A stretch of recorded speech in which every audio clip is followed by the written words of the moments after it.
Wizara ya Mambo ya Kiislamu, Wakfu na Dawa na Mwongozo katika nchi ya Saudi Arabia inatanguliza ibada ya hija hatua.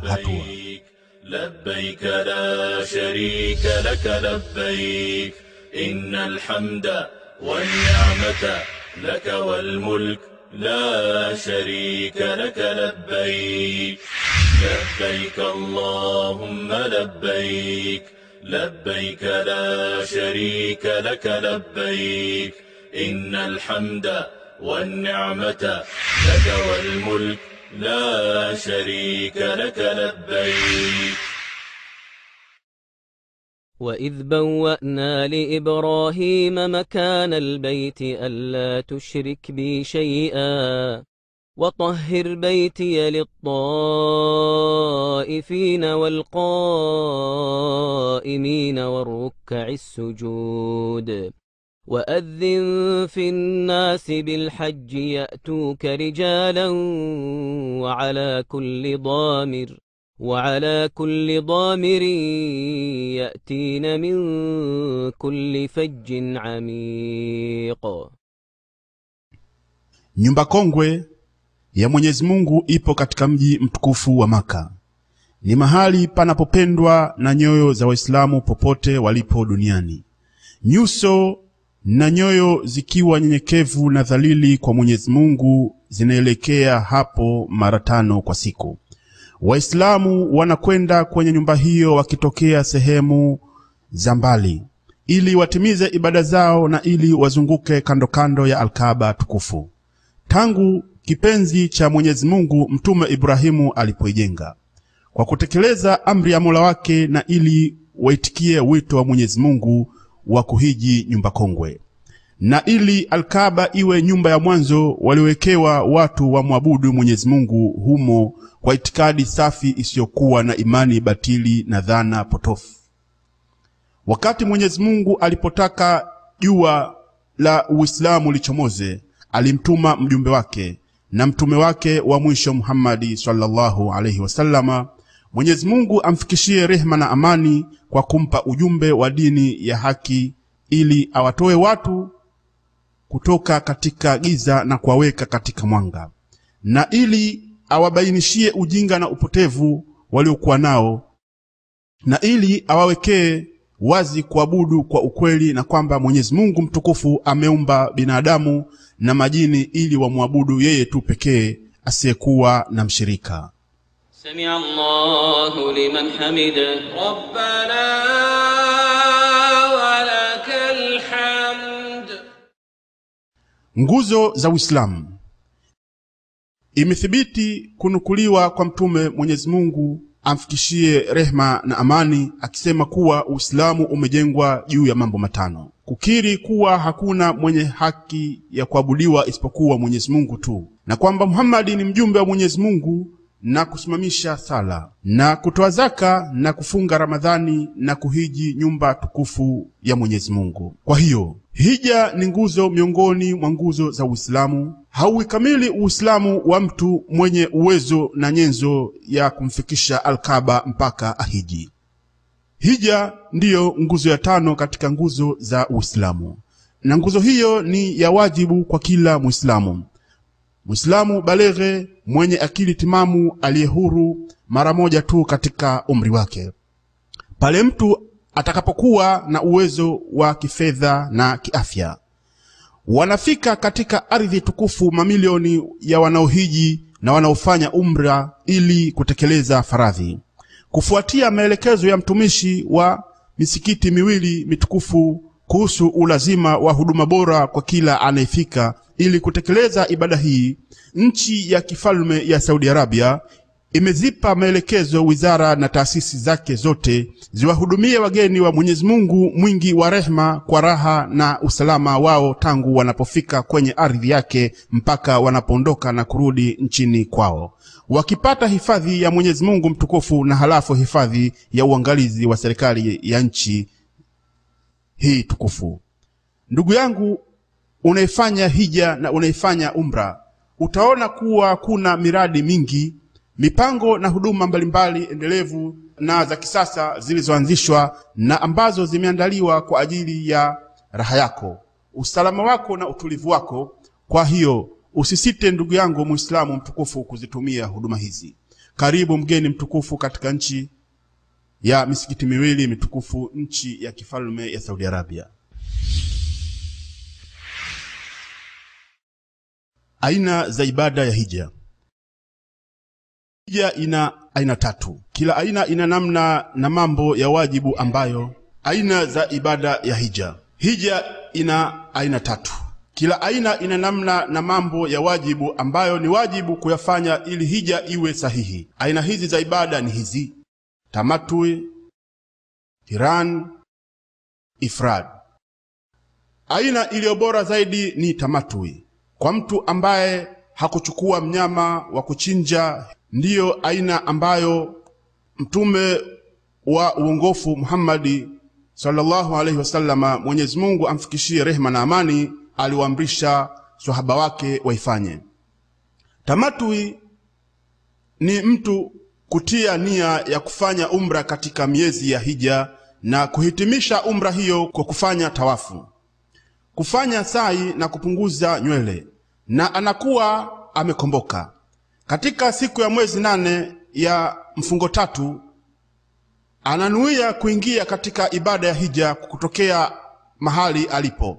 Atatoka kwenda kwenye sehemu za ibada na kuikamilisha hija. Ni wajibu kwake kuchinja mnyama. Ikiwa hakupata, atafunga siku 3 akiwa katika hija na siku 7 akirudi nchini mwake.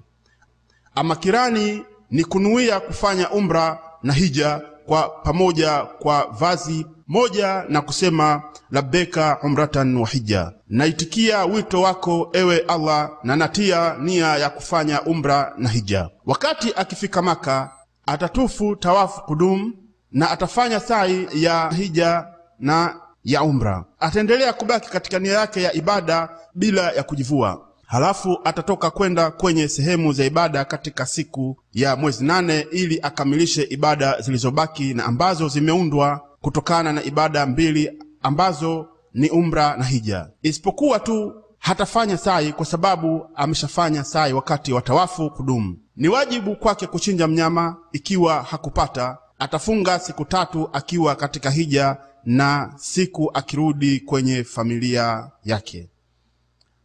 Ama ifradi ni kunuia kufanya ibada ya hija tu. Akifika mikati, ataleta talbia akisema labbaika hijjan, naitika wito wako ewe Allah na natia nia ya kufanya hija. Akifika Maka, atafanya tawafu na atafanya sa'i. Atabaki katika nia yake ya ibada mpaka atakapokamilisha ibada. Sio wajibu kwa mwenye kufanya ifradi kuchinja mnyama kwa sababu hakujumuisha baina ya umra na hija. Ibada bora zaidi ni tamattu, halafu kirani na kisha ifradi.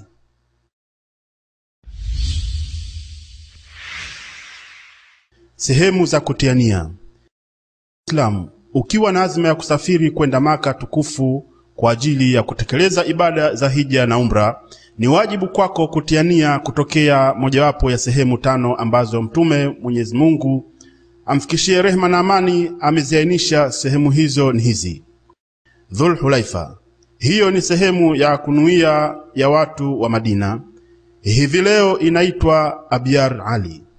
Juhfa, hiyo ni sehemu ya kunuia watu wa Sham na ipo karibu ya mji wa Rabigh. Watu hivi leo wanatia nia kutokea Rabigh. Karn al-Manazil, hiyo ni sehemu ya kunuia ya watu wa Najdi na hivi leo inaitwa Asail al-Kabir. Yalamlam, hiyo ni sehemu ya kunuia ya watu wa Yemen na watu hivi sasa wanatiania kutokea Saadia.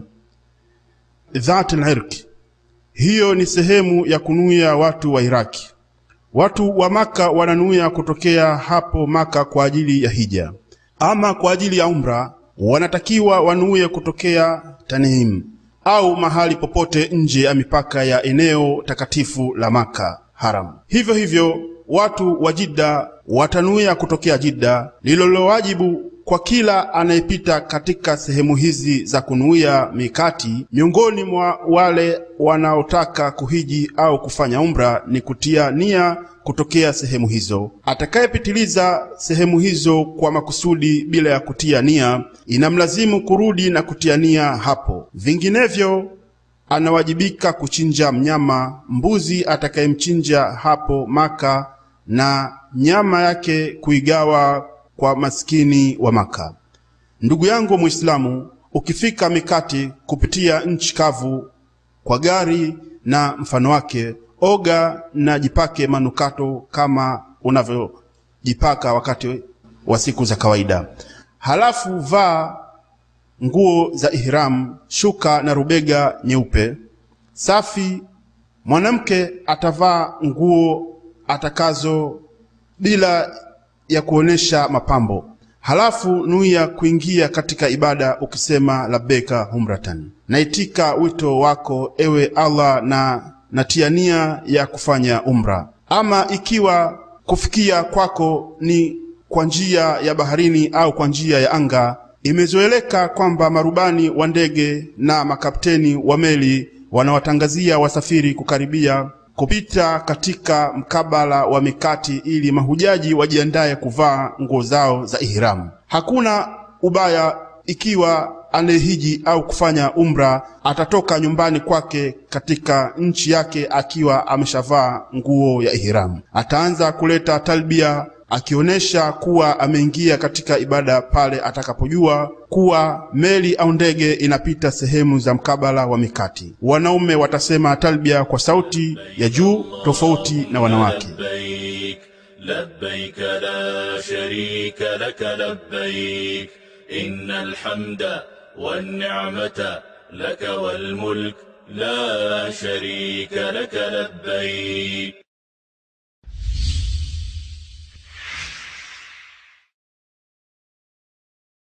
Mambo yanayokatazwa kwa kuingia katika ibada. Utakapoleta talbia ya umra kwa kusema labeka umratan, au ya hija kwa kusema labeka hijan, au ya hija na umra kwa pamoja kwa kusema labeka umratan wa hija, kwa kufanya hivyo utakuwa umeingia katika ibada ambayo inakuwa haramu kufanya jambo lolote katika mambo yaliyokatazwa kwa kunuia kuingia katika ibada. Mambo hayo yaliyokatazwa ni haya: kutoa kitu chochote katika nywele au kucha ikiwa itaondoka bila ya kukusudia, au ikiwa mtu atatoa nywele zake au akakata kucha zake kwa kusahau au kwa kutojua sheria kwamba kufanya hivyo imekatazwa. Hakuna ubaya ikiwa amefanya kwa bahati mbaya. Haifai kwa aliye katika ibada kujipaka manukato mwilini au nguoni. Hakuna ubaya kwa mabaki ya manukato ambayo alijipaka mtu kabla ya kunuia kuingia katika ibada. Haifai kwa aliye katika ibada kuwashambulia wanyama wa nchi kavu wanaowindwa kwa kuwaua au kwa kurupusha na kutoa msaada juu ya lolote katika hayo. Haifai kwa aliye katika ibada na asiye katika ibada kukata miti ya haram na mimea yake ya kijani iliyoota yenyewe bila ya juhudi za mwanadamu. Haifai kuokota kitu kilichopotea haram isipokuwa tu kwa lengo la kukitafutia mwenyewe au kutangaza. Aliye katika ibada hawezi kuposa wanawake na pia hawezi kufunga ndoa kwa yeye mwenyewe kuoa au kumuolea mwingine. Pia hawezi kujamiana na wake madamu yumo katika ibada. Pia hawezi kukumbatiana nao kwa matamanio. Ni haramu kwa mwanamke wa kuwa katika ibada kuvaa soksi mikononi mwake, kufinika uso wake kwa nikabu, isipokuwa tu kama yuko pamoja na wanaume kando wasio maharimu wake. Wakati huo ni wajibu kufinika uso wake kwa ushungi na mfano wake kama vile ambavyo hayuko katika ibada. Haifai kwa aliye katika ibada kufinika kichwa kwa nguo ya ihramu na kitu kingine katika vitu ambavyo vinagusana na kichwa, ama kujikinga kwa mwamvuli au dari ya gari au kubeba mzigo. Hakuna ubaya. Aliye katika ibada akifinika kichwa chake kwa kusahau au kwa kutojua sheria, ni wajibu kwake kukiondoa hicho alichojifinika mara tu akikumbuka au akijua sheria na halazimiki kufanya chochote.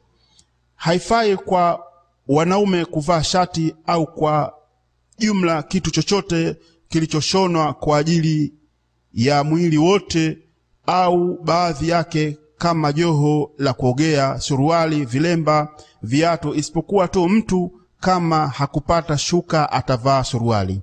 Kama hakupata makubadhi atavaa viatu vya kutumbukiza, na hakuna ubaya katika hilo. Inafaa kwa aliye katika ibada kuvaa makubadhi, pete, miwani, saa, spika za masikioni, mkanda na mkoba wa kuhifadhia fedha na nyaraka. Pia inafaa kuzibadilisha nguo za ihramu na kuzifua, kuosha kichwa na kuoga mwili mzima. Iwapo ataondoka unywele wakati wa kufanya hayo bila ya kukusudia, hakuna ubaya, kama ambavyo pia hakuna ubaya kwa jeraha litakalo mtokea. Kunuia kuingia katika ibada hakuna sala maalum kama watu wengi wanavyodhani. Ni wajibu pia kwa anayefanya hija na anayefanya umra kutekeleza faradhi za dini yake alizofaradhishiwa na Mwenyezi Mungu, kama kusali sala ya jamaa katika wakati wake, kujiepusha kufanya dhambi na maasi, lugha chafu na kupotoka kama Waislamu wengine.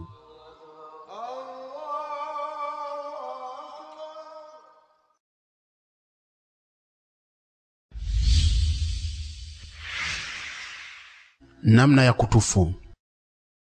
Inapendekezwa kwa aliyeingia katika nia ya kufanya ibada wakati wa kufika kwake Maka aoge. Wakati atakapoingia msikiti mtukufu atatanguliza mguu wake wa kulia na kusema: A'udhu billahi al-azim wa wajhihi al-karim wa sultanihi al-qadim min ash-shaytani ar-rajim. Allahumma iftah li abwaba rahmatik. Ninaomba hifadhi kwa Mwenyezi Mungu mtukufu na dhati yake tukufu na utawala wake wa azali, anikinge na shetani aliye mbali na rehema. Ewe Mola wangu, nifungulie milango ya rehema yako. Dua hii inatakiwa na sheria isomwe wakati wa kuingia misikiti mingine. Halafu ataelekea kwenye Al-Kaaba tukufu ili aanze kufanya tawafu. Ni sunna katika tawafu hii kuvaa rubega. Namna yake ni mwanaume aliyemo katika nia ya kufanya ibada kuliweka wazi bega lake la kulia, akiweka sehemu ya kati ya nguo yake ya kujitanda chini ya kwapa lake la kulia, na ncha zake akiziweka juu ya bega lake la kushoto. Halafu ataingia katika kufanya tawafu mizunguko 7, akianza kutokea jiwe jeusi. Akiweza kulifikia jiwe hilo atalibusu kama ataweza, na hatakiwi kuwakera watu kwa kusukumana, kuzongana, kutukanana na kupigana. Mambo hayo ni makosa kwa sababu kuna kuwaudhi Waislamu. Inatosha kuliashiria jiwe jeusi kwa mbali huku akisema Allahu Akbaru. Halafu ataianza tawafu yake akimtaja Mwenyezi Mungu, akiomba msamaha, akimuomba Mwenyezi Mungu maombi anayopenda, au atasoma Qur'ani bila ya kupaza sauti kwa kusoma dua maalumu kama baadhi ya watu wanavyofanya, kwani jambo hilo linawapa usumbufu watu wengine wanaofanya tawafu. Akifika kwenye nguzo ya Yaman ataishika kwa mkono wake ikiwa wepesi kwake kufanya hivyo. Hata ibusu au kujipangusa kwayo kama baadhi ya watu wanavyofanya wakienda kinyume na suna ya Mtume. Kama haikumuia wepesi kuishika nguzo ya Yaman, ataendelea bila kuiashiria au kuleta takbira.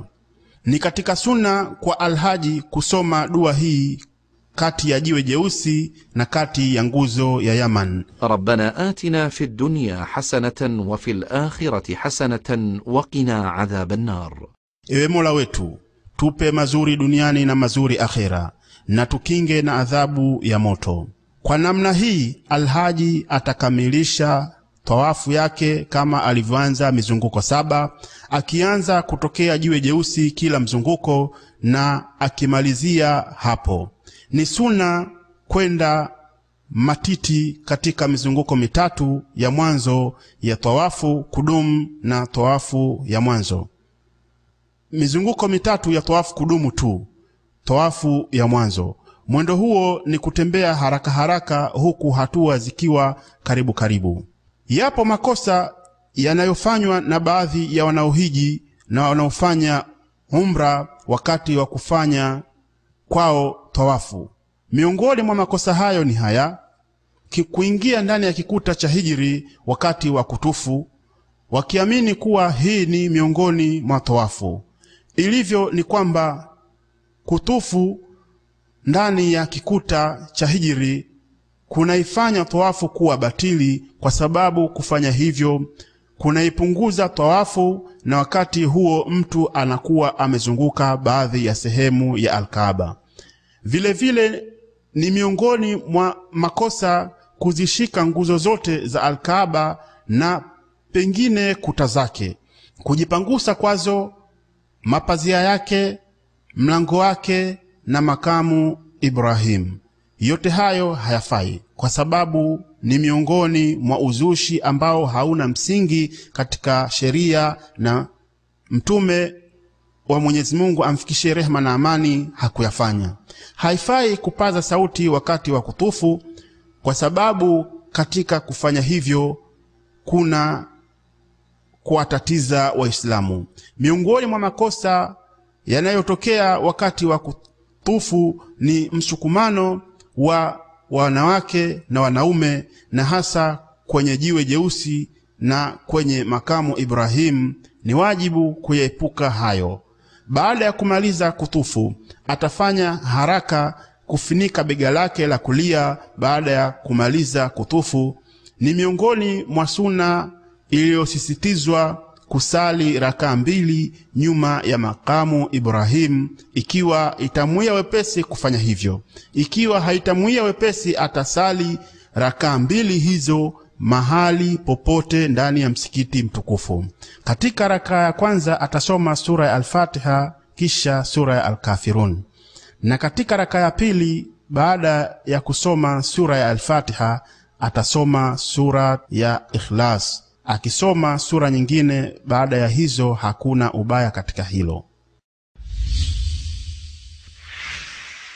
Namna ya kusai.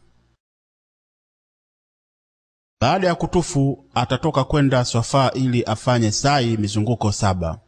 Akifika Swafa ataanza kwa lile ambalo Mwenyezi Mungu ameanza kwalo akisema inna Swafa wal Marwa. Inna as-Safa wal Marwa min sha'airillah فمن حج البيت أو اعتمر فلا جناح عليه أن يطوف بهما ومن تطوع خيرا فإن الله شاكر عليم. Kwa yakini Swafa na Marwa ni miongoni mwa alama za kuadhimisha dini ya Mwenyezi Mungu.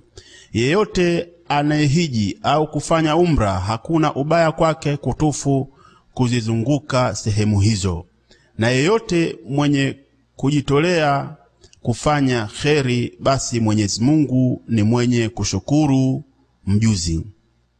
Halafu atapanda kilima cha Swafa, ataelekea kibla, atamsifu Mwenyezi Mungu na kuleta takbira huku akinyanyua mikono yake miwili. Ataomba dua na rudia dua akisema لا إله إلا الله وحده لا شريك له له الملك وله الحمد وهو على كل شيء قدير لا إله إلا الله وحده أنجز وعده ونصر عبده وهزم الأحزاب وحده. Hakuna anayestahiki kuabudiwa isipokuwa Mwenyezi Mungu tu peke yake, hana mshirika. Ni wake yeye tu ufalme na ni zake yeye tu sifa njema, na yeye ni mwenye uwezo wa kila kitu. Hakuna anayestahiki kuabudiwa isipokuwa yeye tu peke yake. Ametimiza ahadi yake na amemnusuru mja wake na ameyashinda makundi ya maadui peke yake. Atairudia dua hii mara 3. Baina ya hayo anaweza kuomba dua atakayo. Ikiwa atatosheka na dua chache zaidi ya hizo hakuna ubaya.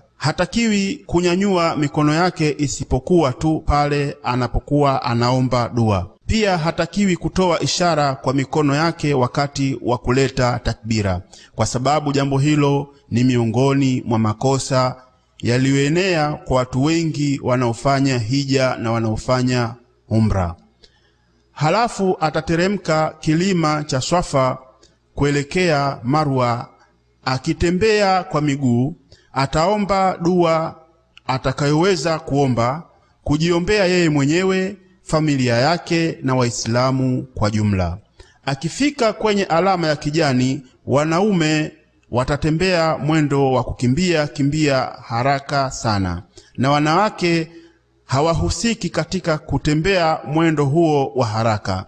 Anapofika kwenye alama ya pili ya kijani, atatembea kama kawaida mpaka afike Marwa. Akifika Marwa, ataelekea kibla na kusoma nyiradi kama alivyosoma wakati wa kupanda kilima cha Swafa, na ataomba dua anayotaka. Halafu atateremka na kutembea mpaka afike kwenye alama ya kijani. Hapo atatembea mwendo wa kimbia mpaka afike kwenye alama ya pili ya kijani. Halafu atakamilisha kutembea kwake kama kawaida mpaka apande kilima cha Swafa kama namna hii. Sa'i yake itakuwa kamili kama atafanya kwa mtindo huu mara 7. Kutoka kwake Swafa kwenda Marwa unakuwa mzunguko mmoja, na kurudi kwake kutoka Marwa kwenda Swafa unakuwa mzunguko mwingine. Hakuna ubaya kwake kama ataanza kufanya sa'i akiwa anatembea, halafu akahisi kuchoka au likamtokea tatizo la kiafya. Hakuna ubaya kuikamilisha sa'i yake kwa kupanda kipando. Inafaa kwa mwanamke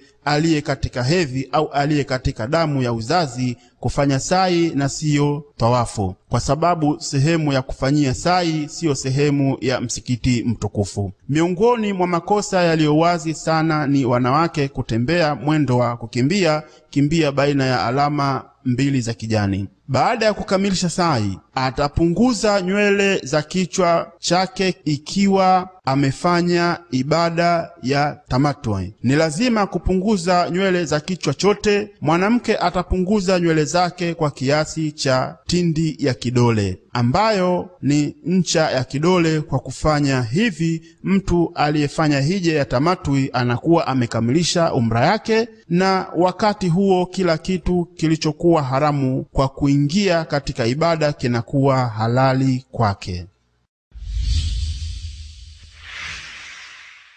Tarehe 8 ya mfungo 3. Katika siku ya 8 ya mfungo 3 inayoitwa siku ya Tarwiya, mahujaji wakiwa wametiania pamoja na tofauti za namna ya ibada zao, walionuia kufanya tamattu, walionuia kufanya qiran na walionuia kufanya ifradi, wataelekea viwanja vya Mina, ikiwa ni kuiga suna ya mtume mteule, Mwenyezi Mungu amfikishie rehema na amani. Inapendekezwa waelekee Mina kabla ya zawal, yani kabla ya adhuhuri. Mahujaji watasali hapo Mina sala ya adhuhuri, alasiri, magharibi na isha, kwa kupunguza idadi ya rakaa kwa sala zenye rakaa 4 na bila ya kujumuisha. Hakuna tofauti katika hilo kati ya wakazi wa Maka na wengine. Suna ni kwamba alhaji alale Mina siku ya Tarwiya. Atakaposali sala ya alfajiri ya tarehe 9 ya mfungo 3, atangoja mpaka jua lichomoze. Hapo ataelekea Arafa kwa upole na utulivu, huku akisoma talbia, akisoma takbira na kumtaja Mwenyezi Mungu mtukufu. Innal hamda wan ni'mata laka wal mulk la sharika laka labbaik. Bismillahirrahmanirrahim. Namna na wakati wa talbia. Inatakiwa kwa anayefanya ibada ya hija na ya umra kusoma sana talbia katika wakati wake. Katika umra, wakati wake ni tangu kunuia mpaka kuanza tawafu. Katika hija, wakati wa talbia ni tangu kunuia mpaka kuanza kuutupia vijiwe mnara mkubwa wa Al-Aqaba. Asubuhi ya siku ya Idi atasoma labbaik Allahumma labbaik لبيك لا شريك لك لبيك. Nimekuja kuitika wito wako ewe Mola wangu, nimekuja kuitika wito wako, nimekuja kuitika wito wako, huna mshirika. Nimekuja kuitika wito wako, kwa yakini sifa njema na neema na ufalme ni wako wewe tu, huna mshirika. Tarehe 9 ya mfungo 3. Makundi ya mahujaji yanawasili katika viwanja vya Arafa katika siku hii inayoshuhudiwa na ambayo mtume wa uongofu ameisifia kwamba ni siku bora sana. Waislamu watakuwepo Arafa tangu kuchomoza kwa jua mpaka kuchwa kwake katika siku hii adhimu.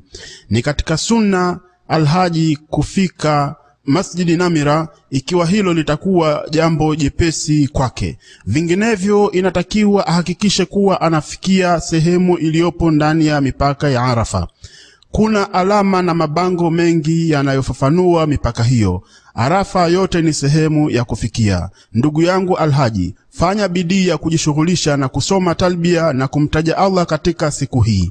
Pia omba sana msamaha, lete sana takbira na tahlili, jielekeze kwa Allah kwa unyenyekevu na jitahidi kuomba dua kwa kujiombea wewe mwenyewe, mke au mume wako, watoto wako na ndugu zako wote Waislamu. Ukiingia wakati wa adhuhuri, imamu atawahutubia watu hotuba ya kuwakumbusha, kuwaonya na kuwapa maelekezo. Halafu atawasalisha mahujaji sala ya adhuhuri na alasiri kwa kujumuisha na kupunguza idadi ya rakaa, kama mtume Mwenyezi Mungu amfikishie rehema na amani alivyofanya. Kabla ya sala hizo au baina yao au baada ya hapo hatosali sala yoyote. Katika siku hii adhimu na tukufu, alhaji anatakiwa aepuke kufanya makosa yatakayompotezea malipo na thawabu. Miongoni mwa makosa hayo ni haya: mahujaji kufikia nje ya mipaka ya Arafa na kubaki sehemu zao hizo mpaka jua linapokuchwa na halafu kuondoka kuelekea Muzdalifa. Kuondoka Arafa kabla ya jua kuchwa, jambo hili halifai kwa kuwa linapingana na alivyofanya mtume sallallahu alayhi wasallama. Baadhi wanasongamana na kusukumana kwa ajili ya kupanda mlima wa Arafa na kufika kileleni mwake, kujipangusa kwao na kusali hapo. Jambo hili ni miongoni mwa uzushi usiokuwa na msingi katika sheria, ukiachilia mbali madhara ya kiafya na ya mwili yanayosababishwa na hali hiyo.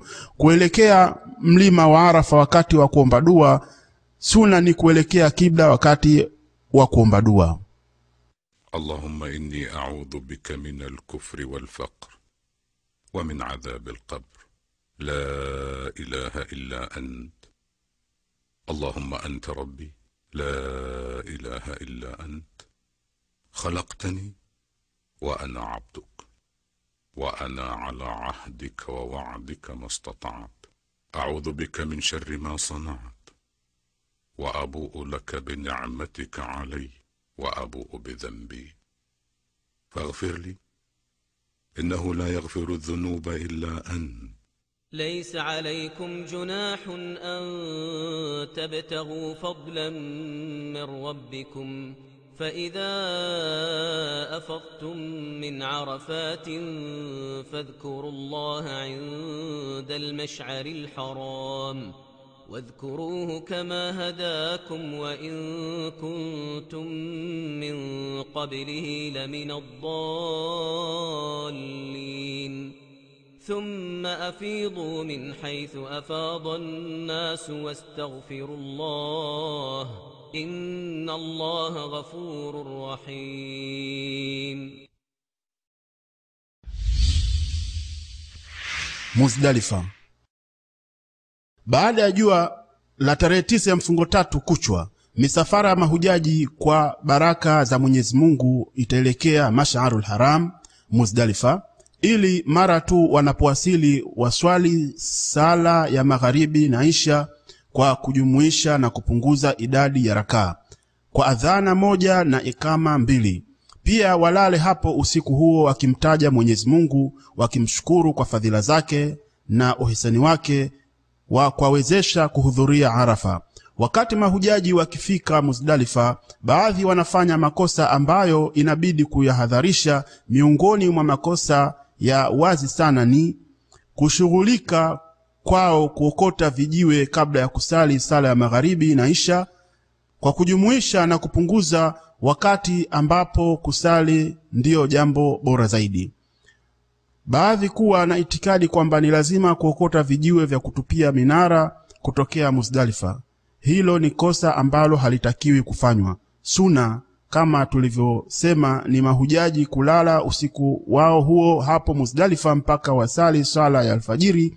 Wanawake, wanyonge na watoto wameruhusiwa kwenda Mina mwisho wa usiku.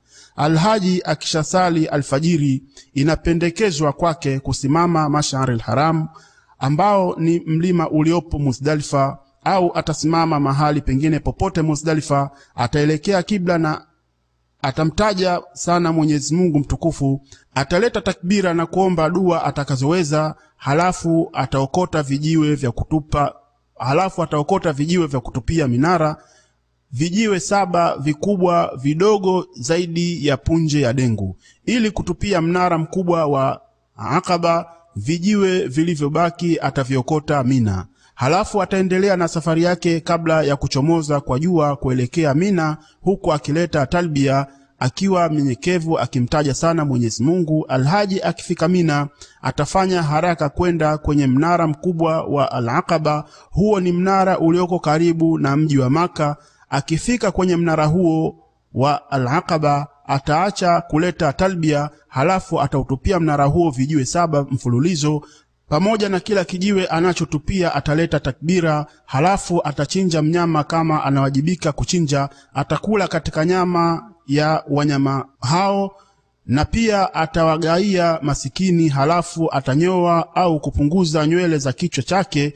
Kunyoa ni bora zaidi. Mwanamke atapunguza nywele zake kiasi cha inchi 1. Mpangilio huu ni bora zaidi, na kama akitanguliza baadhi yake kuliko baadhi nyingine hakuna ubaya katika hilo. Allahu akbar, Allahu akbar, Allahu akbar, la ilaha illa Allah, Allahu akbar, Allahu akbar, walillahil hamd.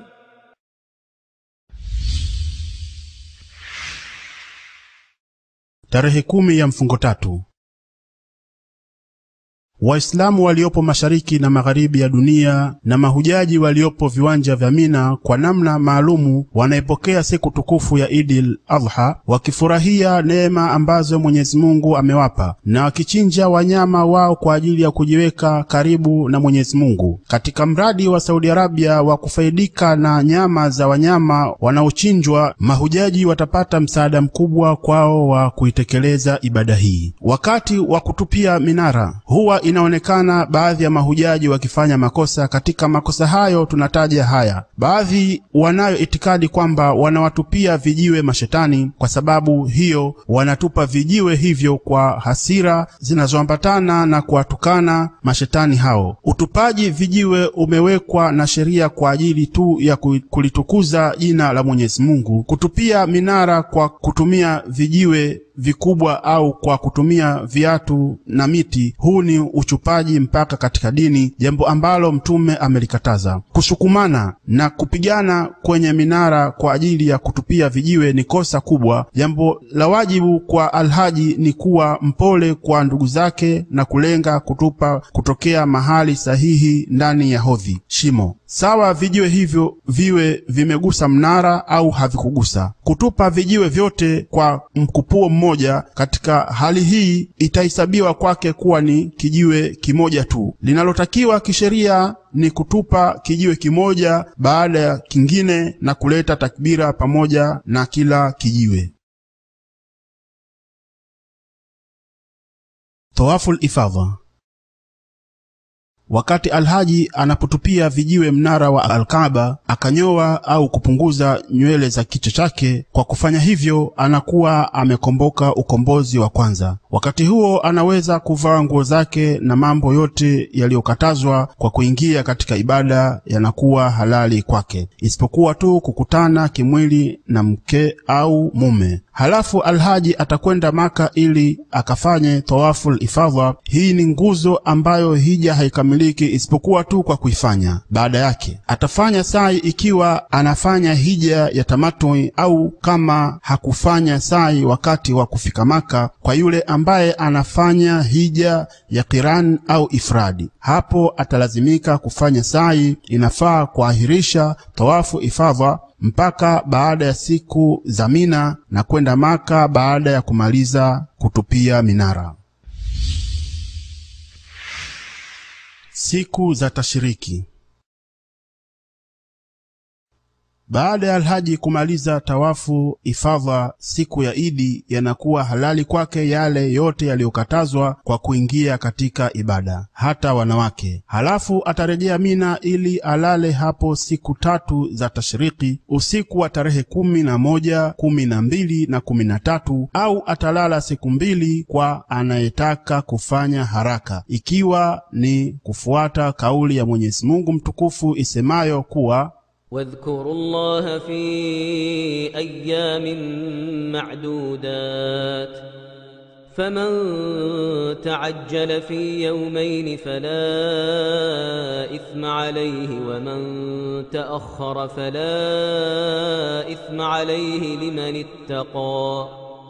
Yoyote mwenye kufanya haraka kuondoka hakuna dhambi kwake, na yoyote mwenye kukawia kuondoka hakuna dhambi kwake. Kwa mwenye kumcha Mwenyezi Mungu, na mcheni Mwenyezi Mungu na jueni kwamba mtakusanywa kwake. Lililowajibu kwa alhaji ni kuitupia vijiwe minara 3 katika siku ambazo atakuwepo Mina. Ataleta takbira pamoja na kila kijiwe. Ni katika sunna kusimama baada ya kutupia vijiwe mnara mdogo na wakati, huku akiwa ameelekea kibla na kunyanyua mikono yake akiomba dua atakazo. Pia anatakiwa asisongamane na kuwanyima ndugu zake Waislamu. Ama mnara wa kwanza ambao ni mnara wa Al-Aqaba hatakiwi kusimama na wala hataomba dua baada ya kutupia vijiwe. Anayetaka kufanya haraka katika siku 2 itampasa kuitupia vijiwe minara yote 3 katika siku ya tarehe 12, halafu ataondoka Mina kabla ya jua kuzama. Likizama jua na ilhali yeye bado yupo Mina, itamlazimu kubaki ili alale Mina usiku wa tarehe 13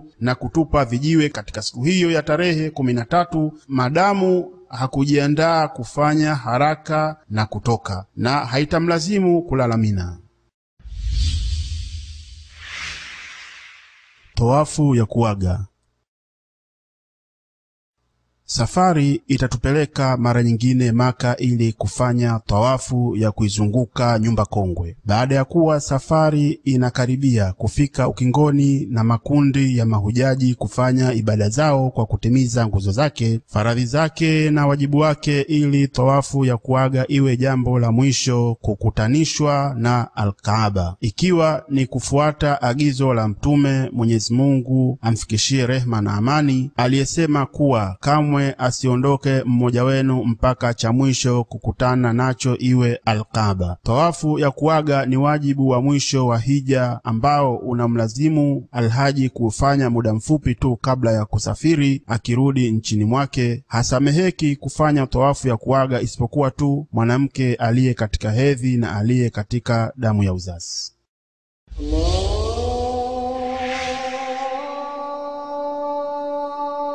Mji wa Mtume na kutembelea msikiti wa Mtume.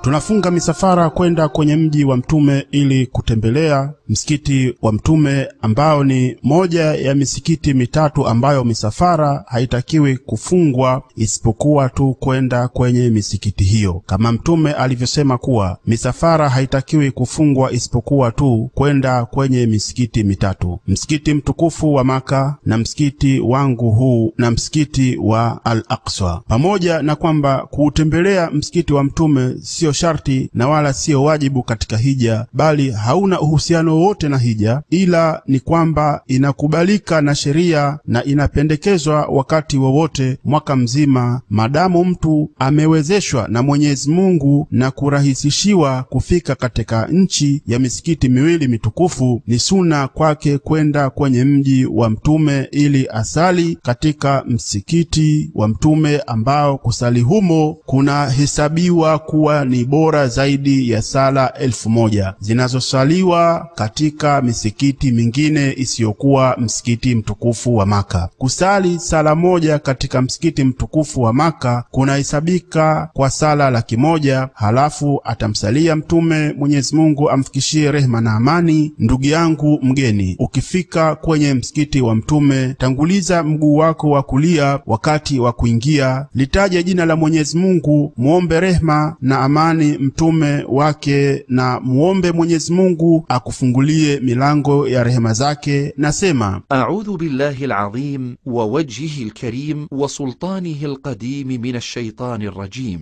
Allahumma iftah li abwaba rahmatik.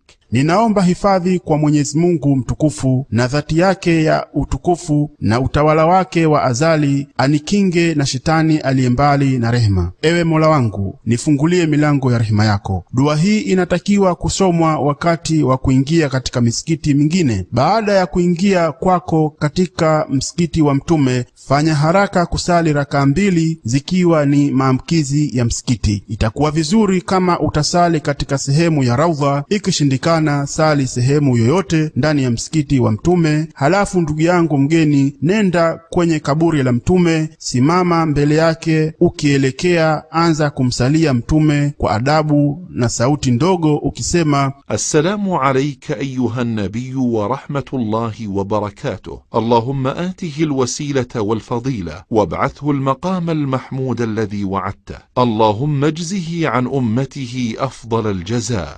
Amani iwe kwako ewe Mtume, na rehema ya Mwenyezi Mungu na baraka zake. Ewe Mola wangu, mpe wasila daraja la juu peponi na fadhila ubora zaidi ya viumbe, na mfikishe kwenye hadhi ya kusifiwa ambayo umemwahidi. Ewe Mola wangu, mlipe malipo bora sana kwa kuutumikia umma wake. Halafu geukia kidogo upande wako wa kulia ili usimame mbele ya kaburi la Abubakari Siddiq, Mwenyezi Mungu amuye radhi, ili umsalimie, umombe radhi, rehema na msamaha. Halafu geuka tena kidogo upande wako wa kulia ili usimame mbele ya kaburi la Umar, Mwenyezi Mungu amuye radhi, umsalimie, umombe radhi, rehema na msamaha. Inaonekana kwamba baadhi ya wanaotembelea msikiti wa Mtume wanafanya makosa yanayohesabika kuwa ni uzushi usiokuwa na msingi na ambao haukunukuliwa kwa sahaba, Mwenyezi Mungu amuye radhi. Miongoni mwa makosa hayo ni haya yafuatayo: kujipangusa kwenye madirisha ya chumba cha makaburi, kuta za msikiti ni kosa ambalo halitakiwi kufanywa. Kulielekea kaburi wakati wa kuomba dua ni kosa. Sahihi ni kuelekea kibla wakati wa kuomba dua. Baada ya hapo ni sunna kwako ewe mgeni mtukufu kuyatembelea makaburi ya Baqi ambayo yamekusanya sahaba wengi. Miongoni mwao ni kiongozi wa 3 Uthman ibn Affan, Mwenyezi Mungu amuye radhi. Pia ni sunna kuyatembelea makaburi ya mashahidi wa Uhudi, akiwemo shahidi mkubwa Hamza bin Abdul Muttalib, wasalimie, waombee dua kama Mtume alivyofundisha sahaba wake waseme wakati wa kutembelea makaburi: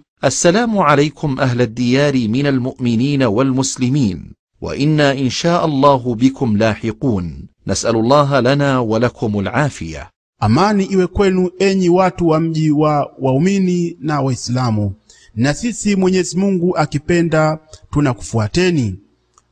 Tunamuomba Mwenyezi Mungu atuondolee sisi na nyinyi mambo yanayochukiza. Pia na ni sunna kwako ndugu yangu mgeni, madamu upo Madina, kwenda kwenye msikiti wa Quba ambao ni msikiti wa mwanzo kujengwa katika Uislamu. Utembelee na sali humo kama Mtume, Mwenyezi Mungu amfikishie rehema na amani, alivyofanya na kuhimiza. Baada ya hayo hakuna katika mji wa Madina misikiti wala sehemu zinazotakiwa na sheria kuzitembelea. Kwa hiyo mtu asijisumbue na kujibebesha mzigo wa kusafiri huku na kule kwa ajili ya jambo ambalo halina thawabu. Tunawaombea wote kwa Mwenyezi Mungu hija inayokubalika, dhambi zinazosameheka na sai inayoshukuriwa, kwani yeye ni mwenye uwezo wa kila jambo. Ndugu yangu mgeni, jisikie mwenye heshima na furaha na karibu katika nchi ya misikiti miwili mitukufu, nchi ya kifalme ya Saudi Arabia.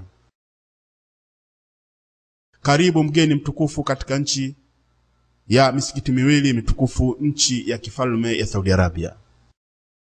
لبيك اللهم لبيك لبيك لا شريك لك لبيك إن الحمد والنعمة لك والملك لا شريك لك لبيك لبيك اللهم لبيك لبيك لا شريك لك لبيك إن الحمد والنعمة لك والملك لا شريك لك لبيك إن الحمد والنعمة لك والملك لا شريك لك لبيك لبيك اللهم لبيك لبيك لا شريك لك لبيك إن الحمد والنعمة لك والملك